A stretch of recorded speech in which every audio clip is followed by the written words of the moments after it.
teman-teman semua. Hari ini kita akan menghafalkan ayat Alkitab. Mazmur 23 ayat 4. Mazmur 23 ayat 4.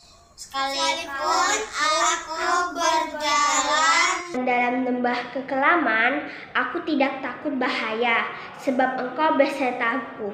gadamu dan tempatmu itulah yang menghibur aku.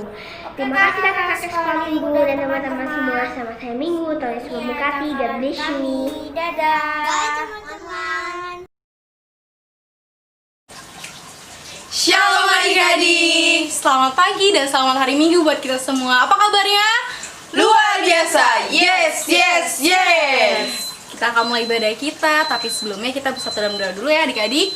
Lipat tangannya, tutup matanya. Kita bersatu dalam doa. Allah Bapa yang bertata dalam kerajaan sorga, sungguh kami ucap syukur untuk setiap kasih dan anugerah daripada Tuhan. Untuk pagi yang cerah ini, Engkau masih memberkati kami ya Tuhan. Sebentar kami akan mulai ibadah kami, berkati kami dari awal pertengahan sampai pada akhirnya. Biarlah namamu yang dipuji dan dimuliakan. Terpujilah namamu Tuhan Yesus Kristus. Kami sudah berdoa dan mengucap syukur. Haleluya. Amin. Kita bangkit berdiri adik-adik. Kita angkat satu lagu pujian Yesus Pokok.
Mari semangat puji Tuhan adik-adik. Kita angkat satu lagu pujian Laskar Kristus.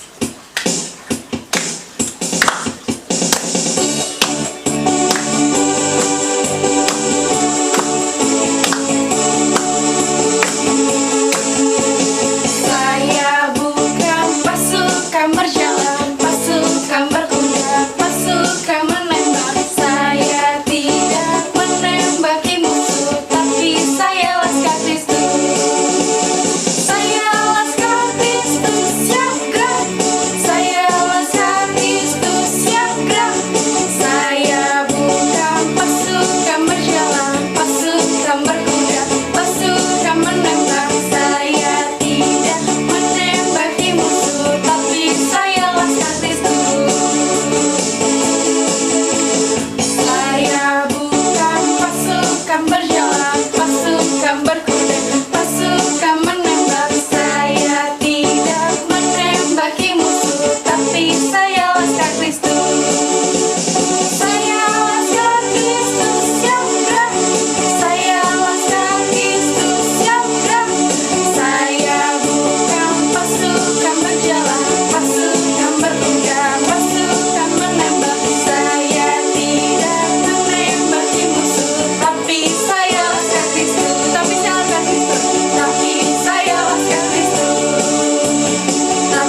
adik-adik silahkan duduk. Saatnya kita mau menyembah Tuhan.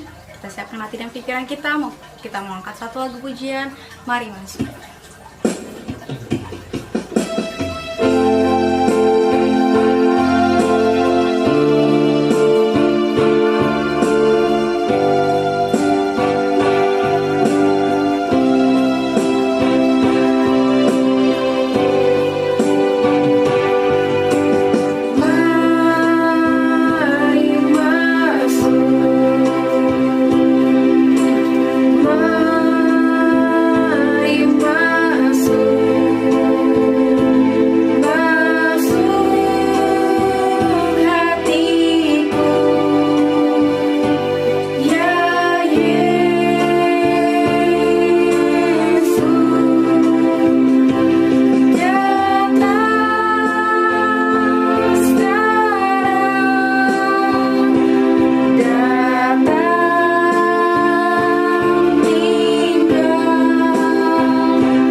kami mengucap syukur ya Tuhan atas hari ini di mana kami masih diberikan kesempatan untuk boleh mendengarkan firman Tuhan.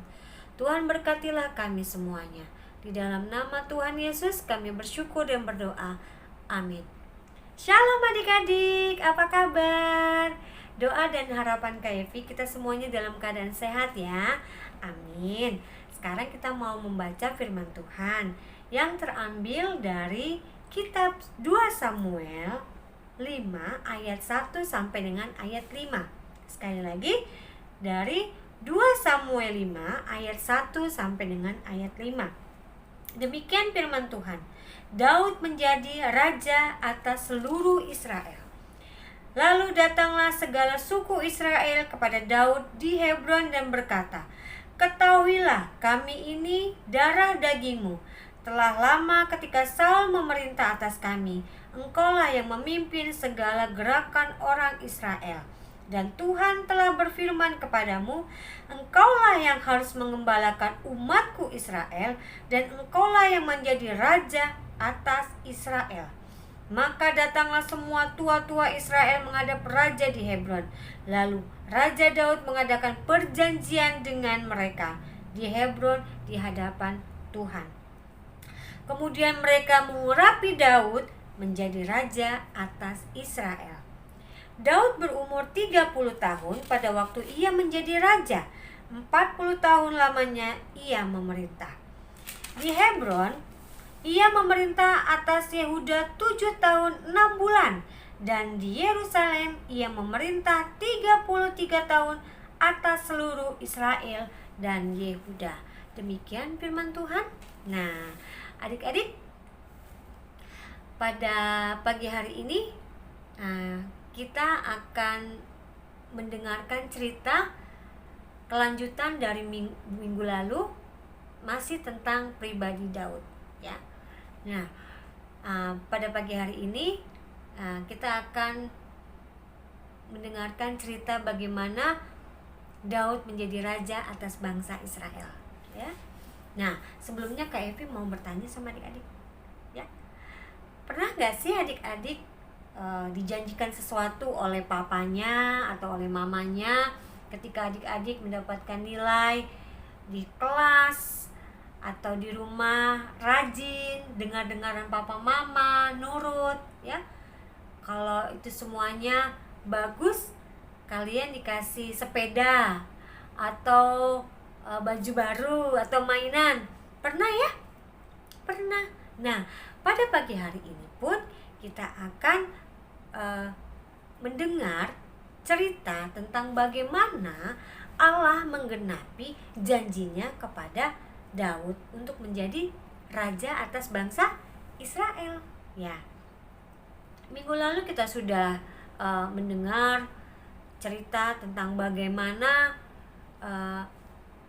Raja Saul ya, Raja Saul, dan hari ini kita akan mengetahui bahwa Raja Saul itu pada akhirnya mati adik-adik.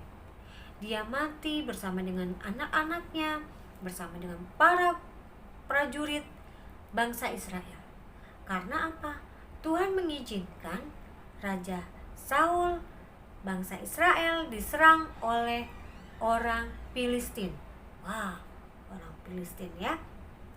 Dan pada saat itu tidak ada Daud bersama dengan Raja Saul. Pada waktu itu Raja Saul mati di pegunungan Gilboa ya, di pegunungan Gilboa, sedangkan Daud tidak ada bersama dengan mereka. Beberapa hari setelah kematian seorang raja yang bernama Saul, datanglah seorang prajurit muda menemui Daud.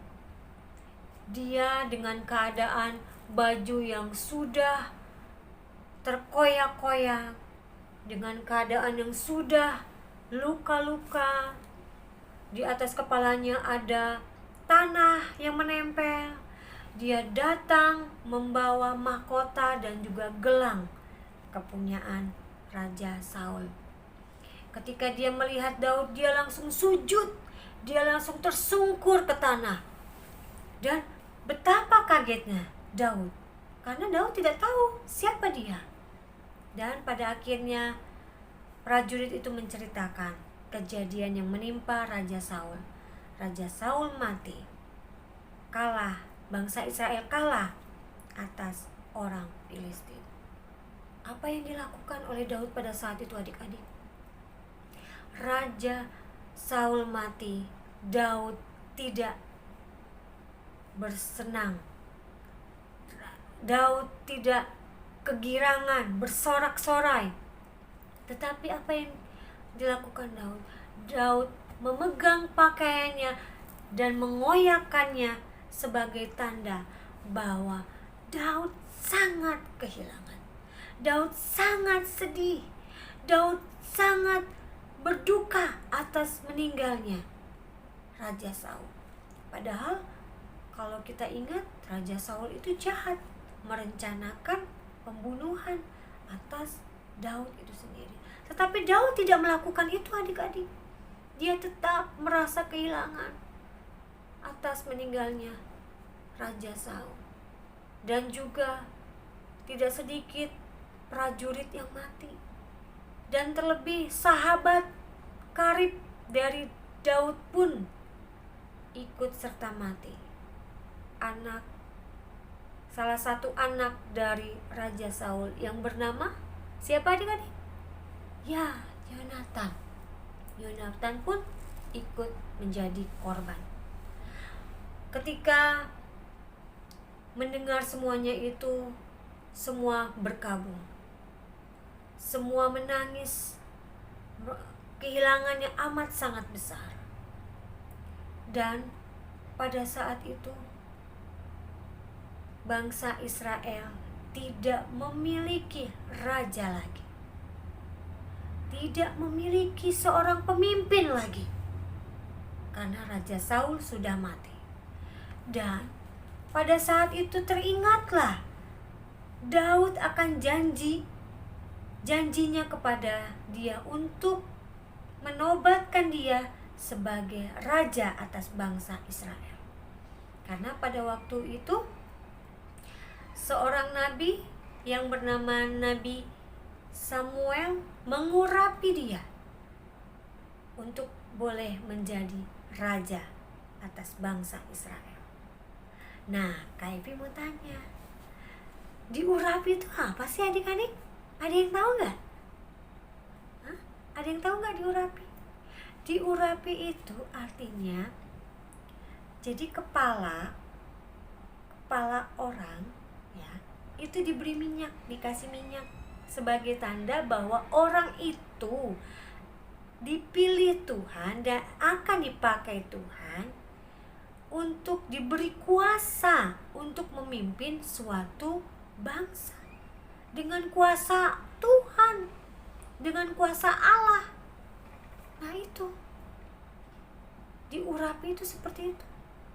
Jadi orang itu orang yang sudah dipilih, ditetapkan Allah untuk memimpin suatu bangsa dengan otoritas kekuasaan yang berasal dari Allah. Dan itu menjadi kehendak Allah sendiri. Ya. Dan di ayat yang tadi kita sudah baca, di ayat yang ketiga, maka datanglah semua tua-tua Israel menghadap raja di Hebron. Lalu Daud mengadakan perjanjian dengan mereka. Jadi tua-tua, keluarga, pengikut-pengikut meminta Daud segera menjadi raja atas mereka. Ya. Pada saat itu Daud ketika sudah berdoa dan Tuhan sudah menjawab, pada akhirnya jadilah, digenapilah Daud boleh menjadi raja atas bangsa Israel. Ya. Dan ada satu hal penting, keinginan yang ingin dilakukan seorang Daud. Ketika dia menjadi seorang raja, otomatis dia harus menjaga, melindungi pengikutnya, rakyatnya, ya. Dan satu hal yang menjadi kerinduan besar dari seorang Daud adalah merebut kota Yerusalem. Nah, pada saat itu kota Yerusalem itu terkenal dengan kota yang kuat, kota yang tidak bisa dimasuki oleh siapapun. Tembok-temboknya saja adik-adik itu besar, kuat, kokoh, tidak bisa dimasuki, tidak bisa dihancurkan oleh apapun. Dan orang Yerusalem mendengar rencana dari Daud ini, Raja Daud. Orang Yerusalem itu malah menertawakan karena mereka berpikir gini, mereka bilang seperti ini, yang menjaga tembok kami itu cukup orang buta dan orang lumpuh. Jadi gak mungkin seorang Daud bisa masuk, bisa merobohkan benteng kami.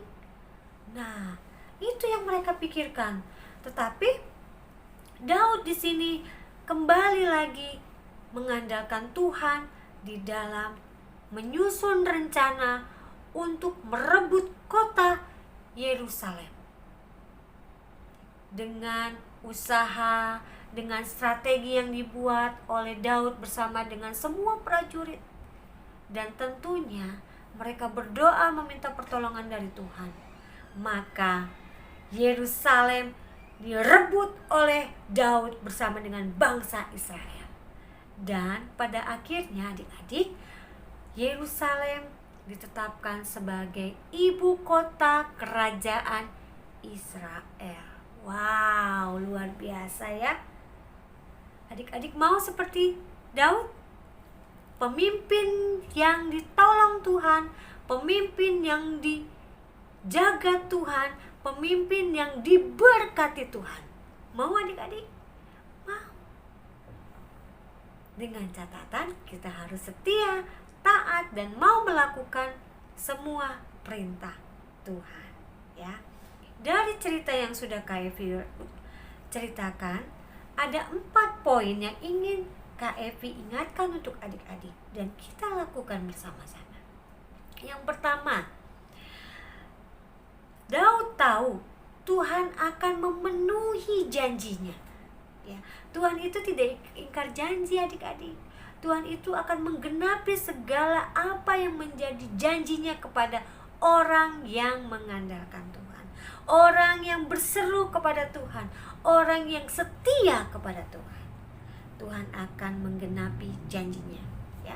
Jadi adik-adik, kalau adik-adik sudah meminta sama Tuhan, teruslah berdoa supaya Tuhan pada akhirnya menjawab.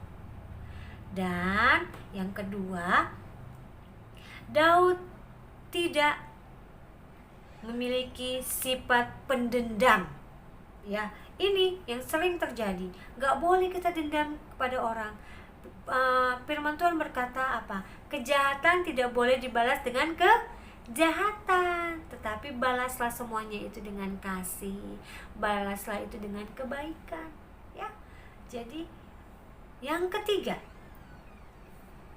apa yang harus kita lakukan adalah bertanggung jawab atas apa yang Tuhan sudah percayakan kepada kita semua. Contoh halnya adik-adik dipercayakan Tuhan masuk sekolah favorit atau sekolah yang diinginkan. Nah, adik-adik harus bertanggung jawab. Bertanggung jawabnya lewat apa? Sungguh-sungguh belajar. Atau misalkan adik-adik dipercayakan Tuhan melalui papa mamanya dimasukkan les musik, ya. Ada yang main drum, ada yang main piano, ada yang main gitar. Adik-adik harus bertanggung jawab dengan apa? Tekun berlatih, ya.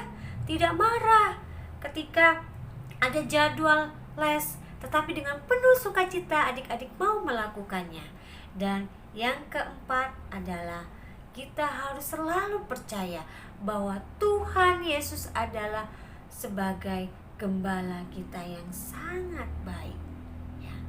Kita harus mengenal gembala kita, gembala yang akan memimpin kita, ya. Oke adik-adik, sebelum kakak menutup pemberitaan firman Tuhan, kita akan masuk terlebih dahulu kepada ayat hafalan, ya. Nah, pagi hari ini kita akan membaca ayat hafalan dari kitab Mazmur 23 ayat 6. Ya, adik-adik baca Mazmur 23 ayat 6. Demikian firman Tuhan.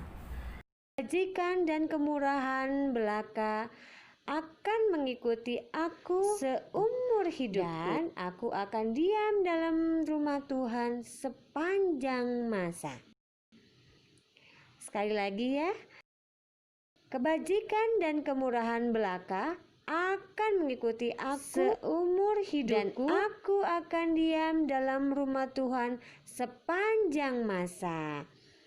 Kita berdoa.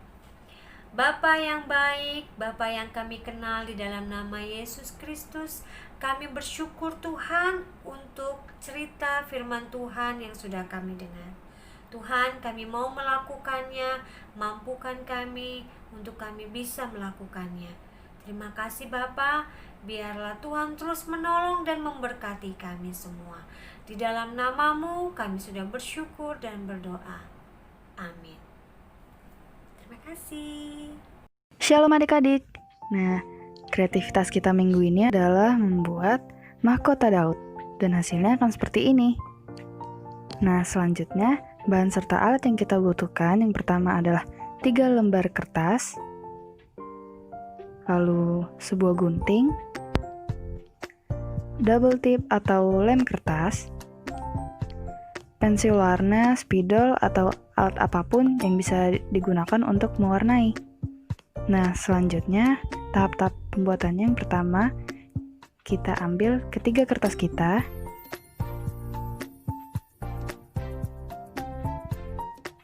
lalu kita lipat menjadi 2.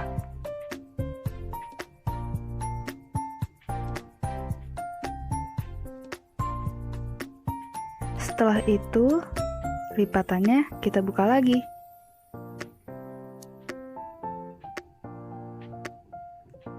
Lalu kita ambil gunting kita dan lipat ketiga kertas ini menjadi 2. Nah, jadi kita punya 6 lembar kertas.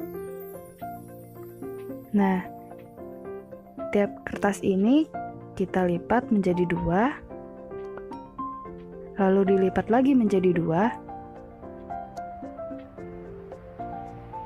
Setelah itu lipatannya kita buka dan kita membentuk sebuah segitiga.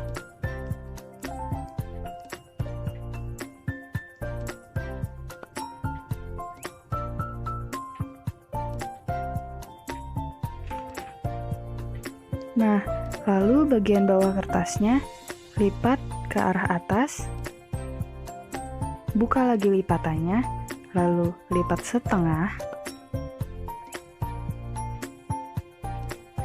dan setelah itu tutup lipatannya.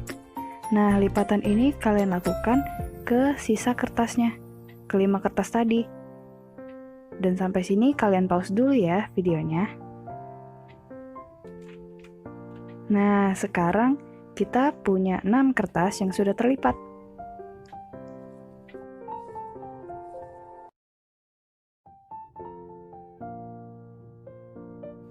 Dan sekarang adik-adik ambil lem kertas atau double tip yang sudah disiapkan tadi. Dan sekarang kita mulai menyatukan kertas-kertasnya satu persatu. Nah, diperhatikan ya adik-adik. Sisi terluar dari kertasnya itu diletakkan di garis tengah kertasnya. Dan setelah itu, kita tempel. Diperhatikan ya cara menempelnya.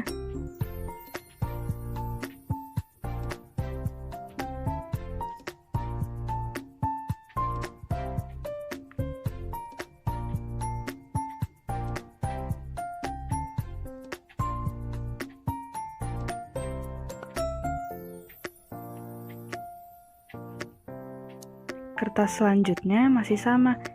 Sisi yang terluarnya ditempelkan di garis tengah kertas.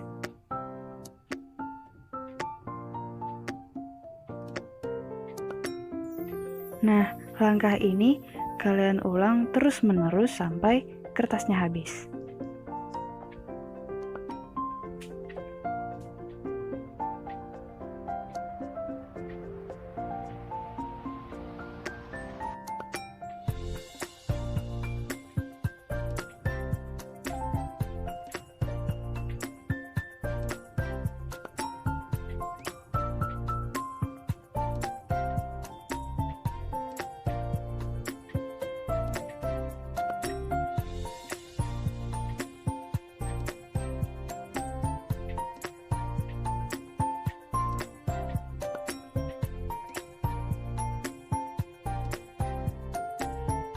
Nah, semua kertasnya sudah tertempel.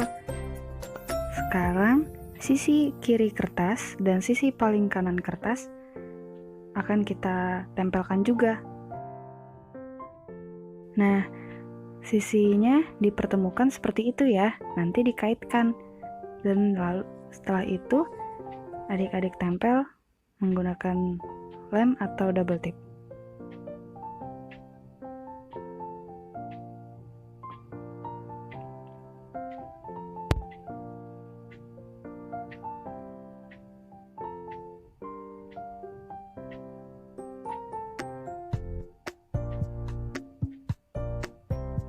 Oke, mahkota kita udah selesai. Selanjutnya, dengan pensil warna, krayon, spidol, atau apapun itu, adik-adik menghias mahkota kalian sekreatif mungkin.